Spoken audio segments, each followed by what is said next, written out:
Okay.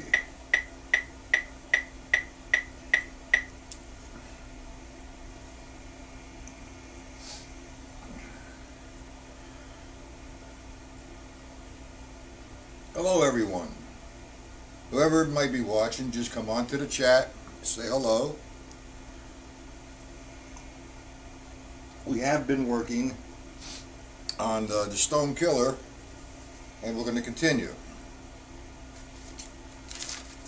We're going to be on page, hold on, I should know the pages by now.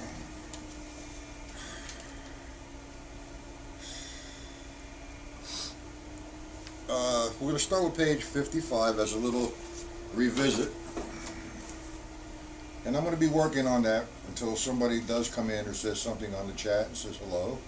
So I'm going to put the metronome, let's say, I'm going to loosen up a little bit this time with the Stone Killer. And that's at 160. That's 1, 2, ding, ga, 1, 2, 3, 4, 1, 2.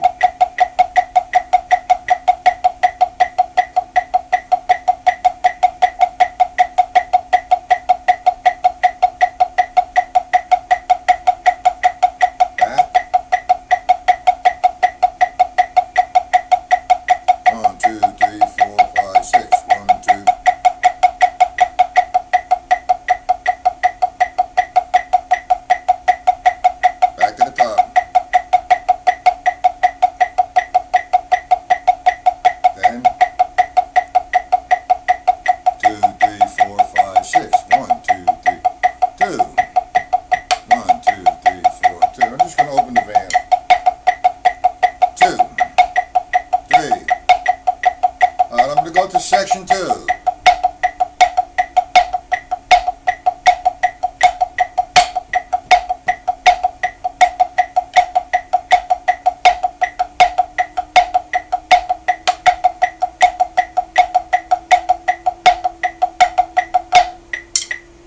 Okay, well, hello to whomever is here. Good morning, good afternoon, good evening, wherever you are in the world. And if you're in America, please vote. It's a very important election. Vote for the candidate of your choice. Okay. Now, there's an exercise that I've developed with Stick Control Book. And I relate to that, I call that rather, the fill-ins. Example.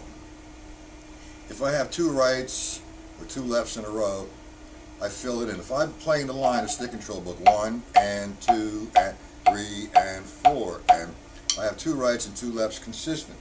So what I'm going to do here now is go 1 E N. I filled in the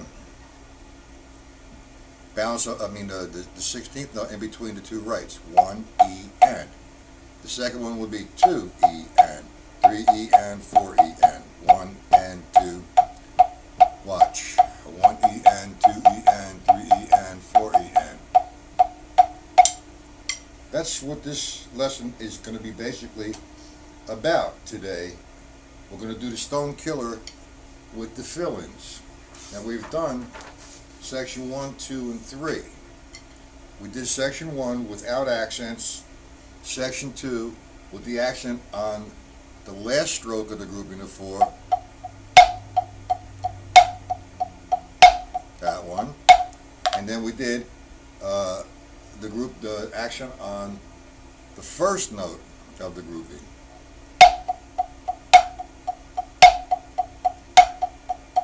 So on and so forth. Okay, so now that's section 1, 2, and 3, and we're going to move on to section 4. And I'm going to show you how section 1 and section 4 are related.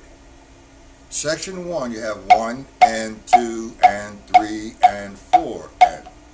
We take that section and we go to section 4, and we're going to fill in the 16th notes over to the and. 1 E and 2 E and 3 E and 4 E and. So if I eliminated the 16th notes with that exercise, for the first one I would have 1 and 2 and 3 and 4 and. You see the relationship with that, gentlemen? Any questions on that one? 1 and 2 and 3 and 4 and 1 and 2 and...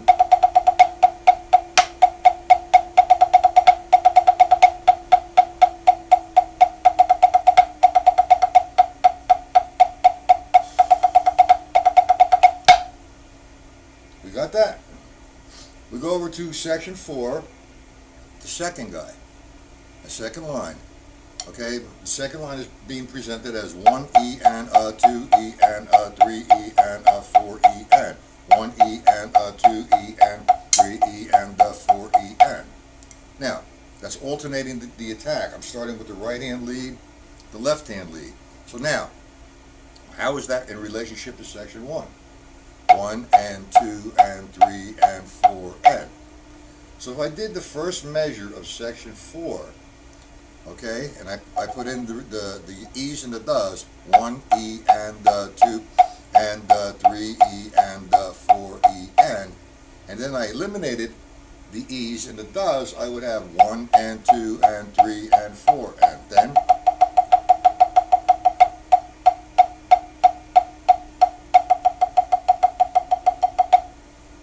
just showing you the relationship, okay?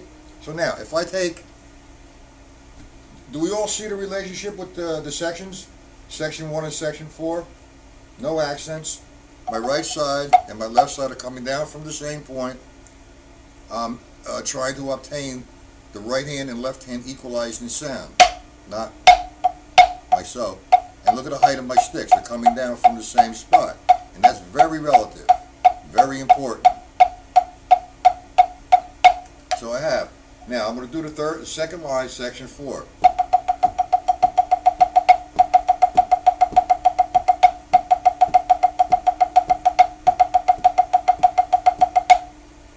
Okay, then I'm going to do section 1, the third line, section 4, the third line. So section 1, the third line is in 6/4. It's 1 and 2 and 3 and 4 and 5 and 6 and 2, 3, 4. Now 6 and 1E and the 2E and the 3E and the 4E and the 5E and the 6E and. Do we see the relationship, gentlemen? Some interaction would be nice. Okay, and then we go to the last guy. And if I go to section 1, the last one would be 1 and 2 and 3 and 4 and 1 and 2 and left. 1, 2, 3. Then I'm going to do section 4, last line. 3, 4. 1E and the 2E and the 3E and the 4E and the 1E and the 2.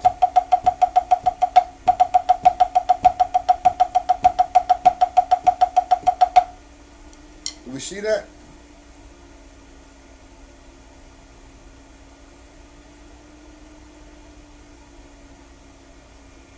It's just one level. You see, I'm not taking it here. I'm not using any dynamics. There is none. It's just showing you the relationship of the attack. This is an extension of some of the exercises from Stick Control book. So all I'm doing is doing singles. Now there's an illusion here, and a lot of guys do this, and I don't know why. And I'm going to be making a video sometime today about, well, the sticking heights, sticking positions, and the different kinds of techniques. Like there's the Adler technique, which is this, and that is a total waste of time in my opinion. I mean, it might work for some people, but if I'm doing single strokes like so, it does look like I'm going like this, but I'm not. It's a vamp here and a vamp here, mixing them together, and you know, obviously the left hand is not at the same time as the right. It's just a 16th later.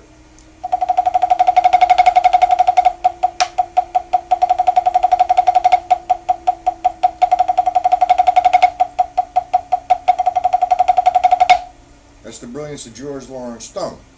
Now, that takes care of section 4. Let's go to section 5. Now, section 5 and section 2 are related. You have the accent on the first note of the grouping. Here it's just a little bit different grouping. If I go to the second section, I'm accenting the first note of the grouping of 4, which would be 1 and 2 and 3 and 4 and.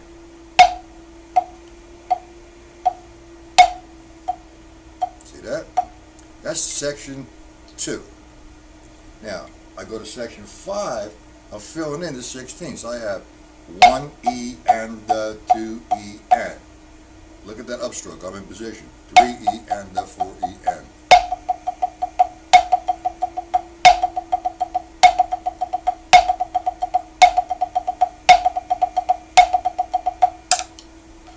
Okay, we see that relationship.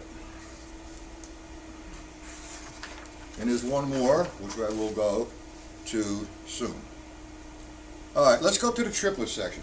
I like that one. I mean, I like them all, but I kind of favor this because it's got a bit of a swing to it. We're Stone Killer Part 2, the triplets.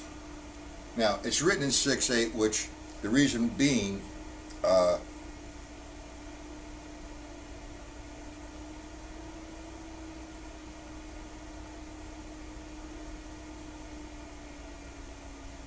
well, it's pretty level. I have a slight angle on it, like so. Okay, that's why I have my left hand is if you look at my left hand, it's 180 degrees. Like I'm here, it's 180 degrees.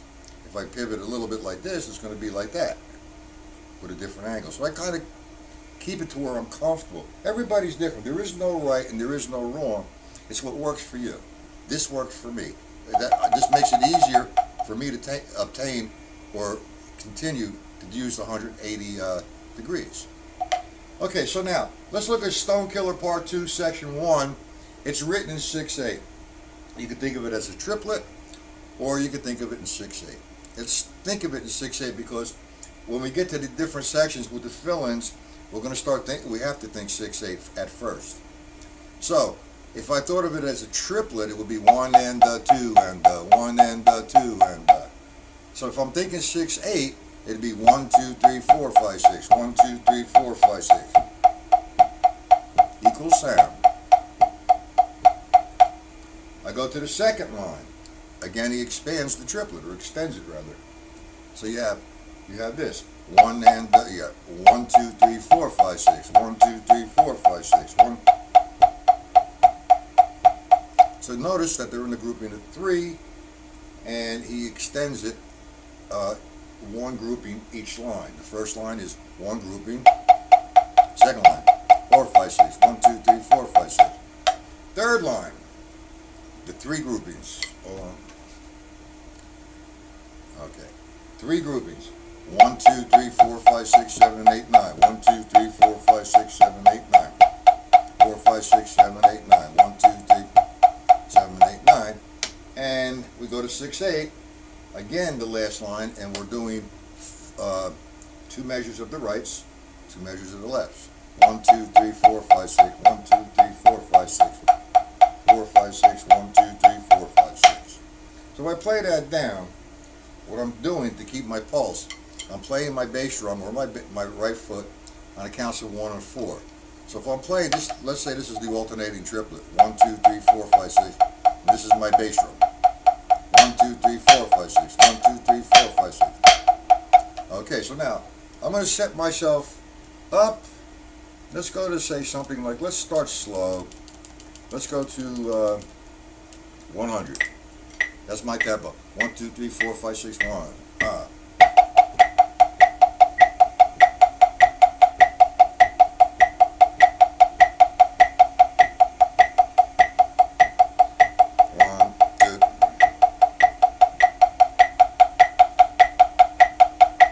Back to the top. I'll repeat it. Repeat each line, I guess. Then 1.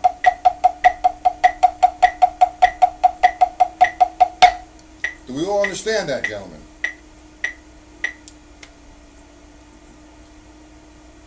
Mr. J, you understand that? These are great exercises. I mean, I'm practicing alone and up in the metronome. I'm trying to explain to you what was occurring. Okay. So,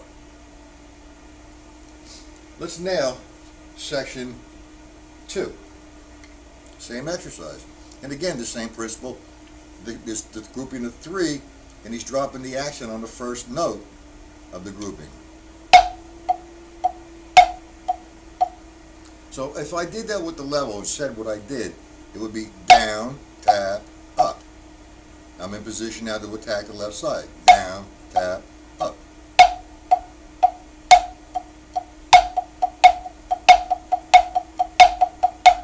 Again, the seesaw comes into view, but it's not, I'm not seesawing. I go to the second line. It's 1, 2, 3, 4. 1, 2, 3, 4. Now, being a bad boy, I'm not being regimented and keeping my hands all the way up all the time. I should be an example of the way you practice. So, let's do the third line. I'll be regimented.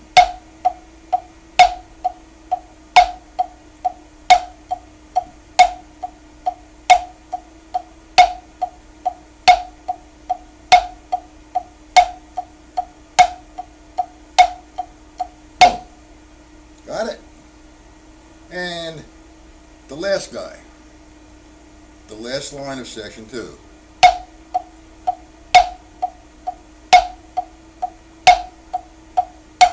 There. The reason why I said yeah, the sound was not that good, not equalized. So now, let me play this in the tempo. That's my pulse. 1, 2, 3, 4, 5, 6. 1. I'm going to play the section 2. Repeat.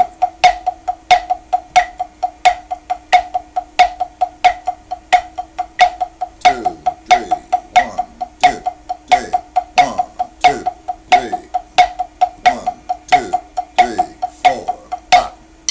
Now, what I do with this, and I want to show you how this is related to stick control book. I could take one of those lines, and being that we're working with, I would say the triplet, I'm going to be hitting the accent of the triplet like this. 1 and 2 and 3, 4. Okay? Now I take the left hand, I'm going to do the left hand vamp. I'm going to do a triplet vamp, 1, and I'm going to accent the 1, 2, 3, 4. I'm thinking triplets. Nice and easy. It's a hell of a workout. Now, I'll go to stick control book and say, okay, I'm going to interpret the stick control book lines now instead of straight up and down as swung. Do you understand the difference between straight up and down and swung?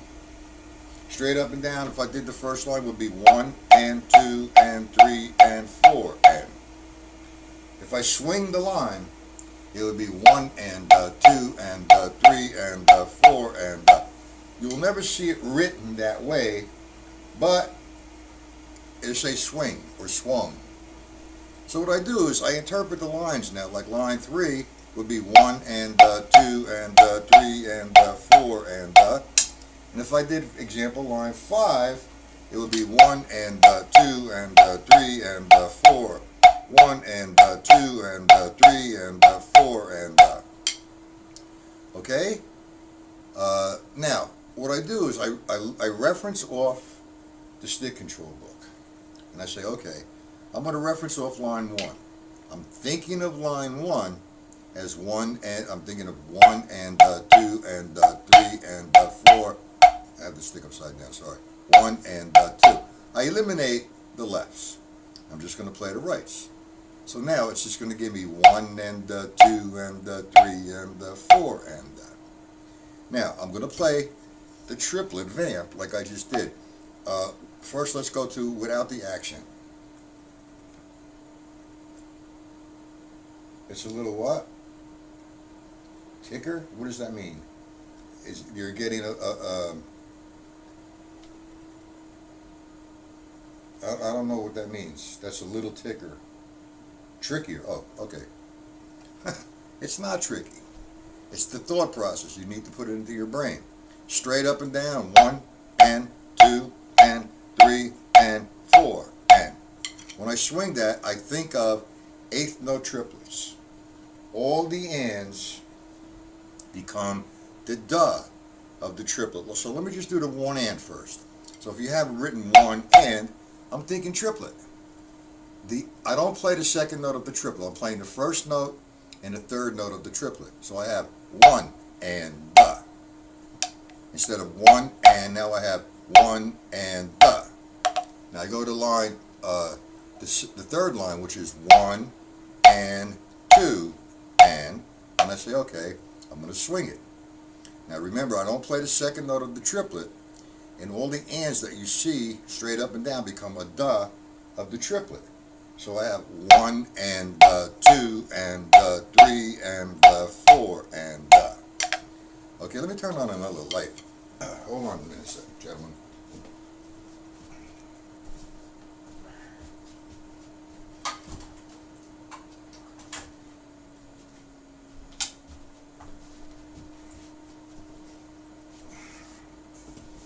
Does that make a little bit of a difference? Well, yeah, the blues is a triplet. 1, 2, 3, 4. But you know, it's related to that, but we're not. That's not where we want to be mentally. We want to think triplet. We want to think swung. Straight up and down is 1 and 2 and 3 and 4 and straight up and down. So now I'm going to say I'd like to have it swung. And if you read a chart, it would say, it won't be written swung, but it would say swing or swung. So that's the interpretation. When I play straight up and down like I just did, 1 and 2 and 3 and 4 and, I go immediately mentally to an eighth note triplet. And I think 1 and 2 and 3 and 4 and the 1, 2, 3, 4 remain the same. The ands become the duh of the triplet. So I have, if I played the right, left, right, left, right, left sequence, I'd have this.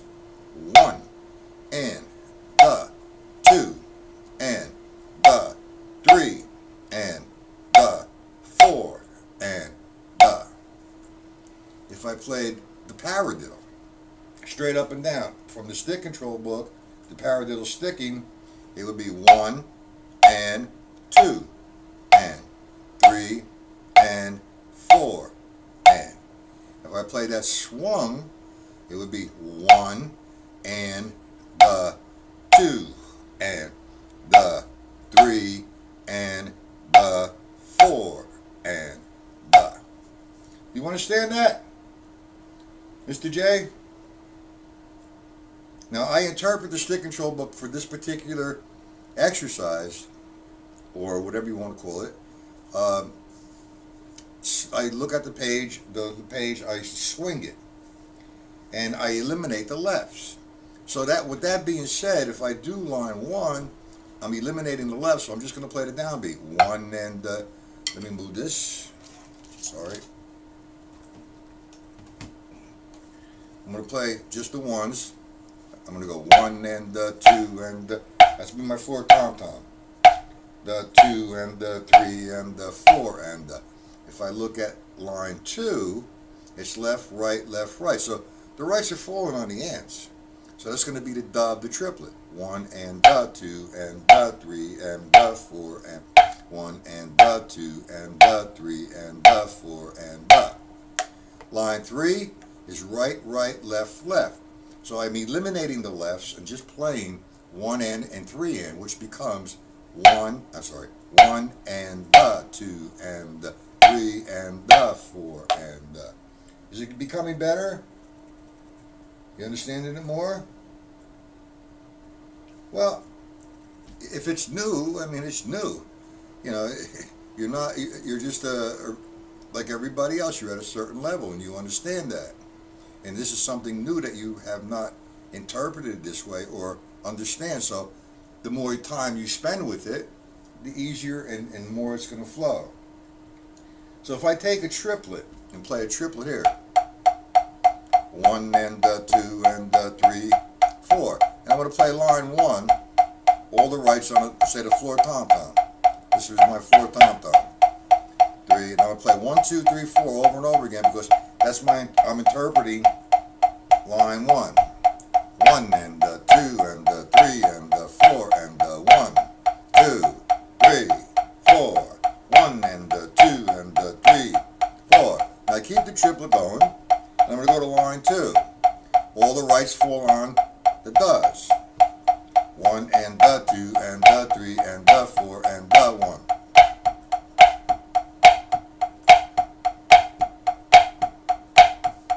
Go to line 3.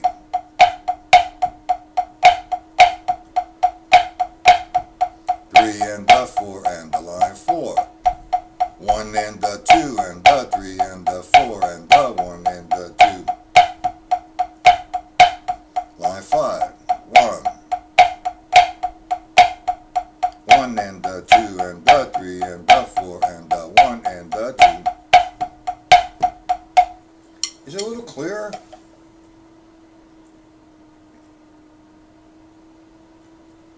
Well, it takes work for not just yourself, everybody else. I mean, I have a good time. It's you know, I'm explaining what's occurring, what I'm thinking, how I'm doing this. But this is a drum set application, and you should come on to the site at nighttime. I'm not sure. You're in the U.S., right? And you have my address. It's free tonight. I mean, I'll go onto the drum set and play this for you, but I can't do it now because I'm not set up with that. You know, if I did a 1, 2, 3, 4, line 1, line 2,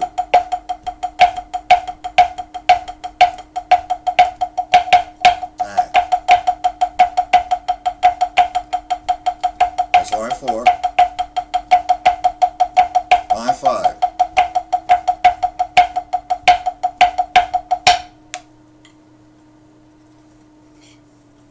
Mr. J, do you have a, are you in the U.S.? My lesson tonight is at 8 p.m. Eastern Standard Time. Why don't you come on and check it out? And I'll perform this on the drum set. And I take it to another dimension as well, but it's difficult for me to explain it on one surface because I've taken this platform as one surface, drum pad work. And then in the evening, I take what we have done on the drum pad to a drum set application. Now, if you're printing or you're typing too much into the chat, YouTube will stop you for a minute, then you can type again. I don't know why they do that, but hey, they do. Do you understand that, Mr. Alwyn? Alwyn or Jolwyn? I don't know. What is your first name? Tell me, please.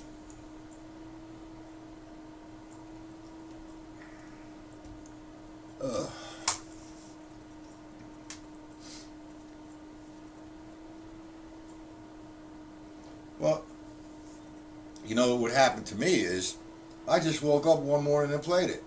Man, I worked hard, constant, slow. That's the trick with these, James. It's slow, man. You got to take each step by step. It's not instant gratification. You know, you play the drums because you like it. You should smile, be happy, and you're playing an instrument. But you have to be humble as well. And you have to say, well, okay, I am here, wherever that might be, and you want to grow. And the only way you're going to grow is to be humble and to accept the fact where you're at. The whole trick here, it's not a trick, but if you start slow, that's what you need to do, slowly. You know, it's not as, you know, smoking or cooking or whatever you want to call it. And, you know, it's going to sound like this. For example, if I did the first line slow, it would be 1 and the, 2 and the, 3 and the, 4 and the. Get yourself a timer. Do that for 1 minute. It's very exhausting because you're concentrating. It's not exciting, but it's part of going up a ladder. That becomes part of you. Then you do line 2. Same way for another minute or two. Then you challenge line 1 and you challenge line 2 and go in and out of it. Slow is the process. It has to come from your brain. I mean, if your hands are working faster than your brain can think, or you're looking at or trying to play, it's not good. You need to make the whole unit one. It just takes time. 4, 1, 2, 3, 4. 1.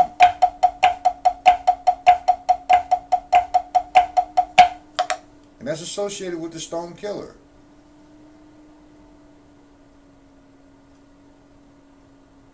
Of course, it's anything new.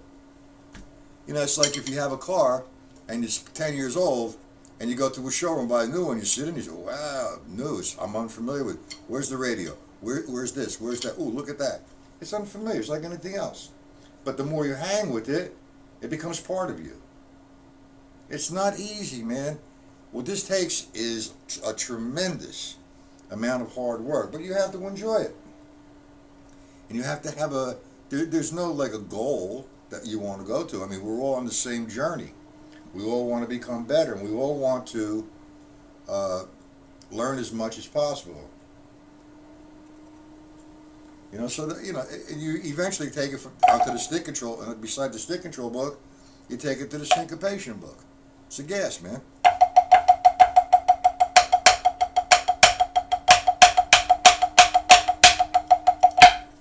It takes a lot of work, but you have to start someplace.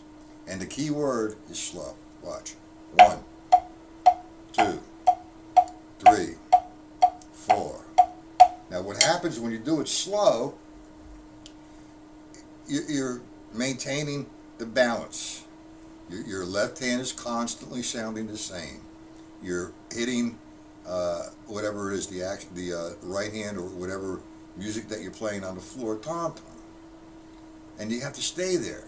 And the sequence of events that are occurring are from the stick control book. The more you do the stick control book with these kind of different things, not only are you just getting this right, but it's going to make other areas of your drumming better. And the main ingredient here as well is focus. It takes a lot of work, a lot of concentration to focus. It's exhausting.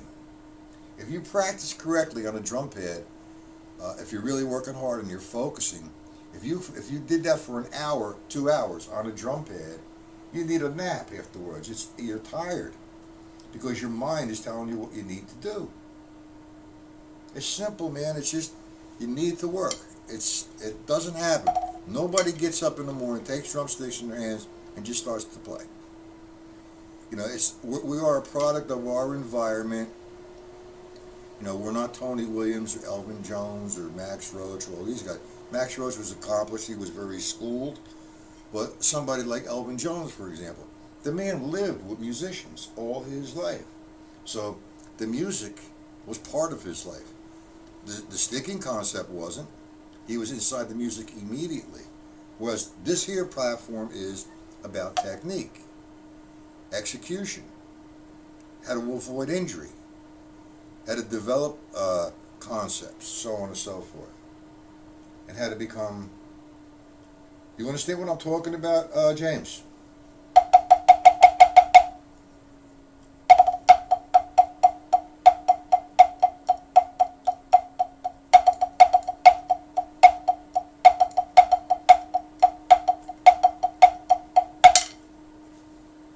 Okay. All right. You have any questions on anything from the stone? Hopefully you have the master studies. Do you have the master studies? If not, if you're going to frequent this platform, I would suggest getting the syncopation book, obviously the stick control book, and master studies. If you're going to come to the evening lessons, I would get those 3 books, as I just said, plus the Gary Shafee book. The books, his patterns series. Right now, what we're working on is the time functions. where we're working on the fatback or the heavy 2 and 4. And next week we'll be working on some jazz and back and forth. And what I do is revisit. Being that you're on this platform and now I'm talking to you, my lessons at night are going to be free until January 2017. I was charging $14.99, but my price is going to go up to $19.95. And there's no more 6-month platform, so it's an every month thing. If you think about it, if there's 4 weeks in a month, you're paying $5 a week. If there's 5 weeks, you're paying $4 a week for lessons. You get 3 lessons, 4 lessons a week with PDFs. I mean, you know, you go to a fast food place like McDonald's or Burger King or wherever it is that you go, and you spend that for lunch. Now you pay a membership fee. You have it for the month, plus the PDFs, plus the videos. Does that make it worth it for you, James, or anybody else that's watching?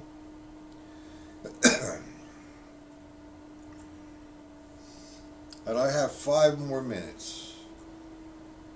Do you understand that, James? Do you have the address to my site? That's number 1. If not, I'll put it here.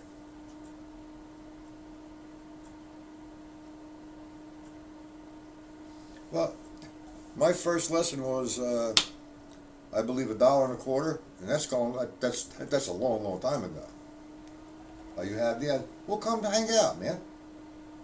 Ask questions. I'll demonstrate what I was doing today on the drum set. In addition to that, what I'll do is I'll do some of the ostinato patterns that I've been working, the cymbal patterns from the Shafee book. And if you don't have the sheets, I'll send them to you. It's not a problem. Have you emailed me? Are you on my mailing list?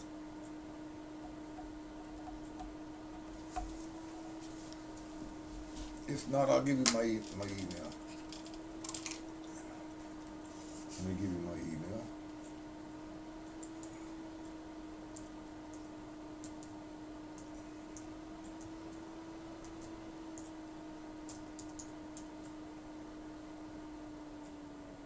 Oh, okay. You're on it, so I don't have to send that to you. Okay. All right, so, you know, just tell me you're going to be there. I don't like to give everybody PDFs for, you know, I'm giving them away, which is all right. I don't mind doing that. But if you're not going to come to the lesson, what's the sense? Okay, with that being said, and whoever was shy not to come into the chat, sorry about that. You need to step up to the plate and say, hello, good morning.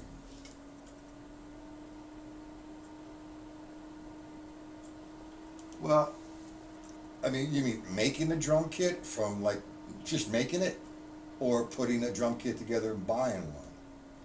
You know, it's all different kind of kits. I like to use a 4-piece drum set. I have right now 5, but I also could set it up like Neil Peart. Depends on the mood I'm in. Depends on, you know, putting one together. First off, I use DW drums. Caviato, in my opinion, is a great drum. They're very overpriced, great sounding drum. And the reason why I first started to get DW was when I was studying with Morello. He was endorsed by DW, and what he said to me made a lot of sense. You have a set of DWs and you put the right heads on there and you tune them right, there is not a better drum on the market. And now I'm understanding what he really meant by that because of my experimentation of tuning the different heads. Now what I have is a 22-inch bass drum, 18 by 22. I have an 8, 10, 12, 14, and 16 floor tom-toms. I have 2 snare drums, same size, 5.5 by 14, but one is the edged snare drum, which is the metal with the wood finish. Both smoke, both pierce the band. My bass drum explodes. The cymbals that I use are Paiste. I've used Zildjian since the beginning of time, since I started, and then listen to that sound, and I put some Pisces together, and I kind of lean towards that sound. Now, a symbol is not a symbol. A symbol is what you hear, because, like the zills and symbols, you could have a room full of 20-inch rods, and every symbol would sound different.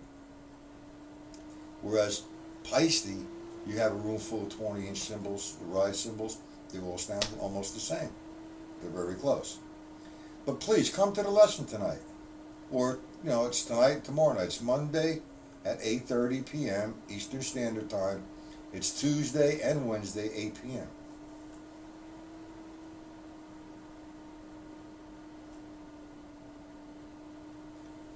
Well, the 20 it is a good middle of the road kind of drum. I mean, I play with an 18 as well. I have an 18-inch bass drum. I have two sets. And the 18, at first I got that was, from going from gig to gig, it was a lot easier. But I like the 18. It gives me that very jazzy kind of sound. I use the 22. It kicks, man. That bass drum smacks. I can make that sound like a cannon that the neighbors come over and thought there was an explosion. 18 by 22. All right. We will see whoever wants to be there tonight. In the meantime, gentlemen, have a good night. May all your dreams come true, and practice hard.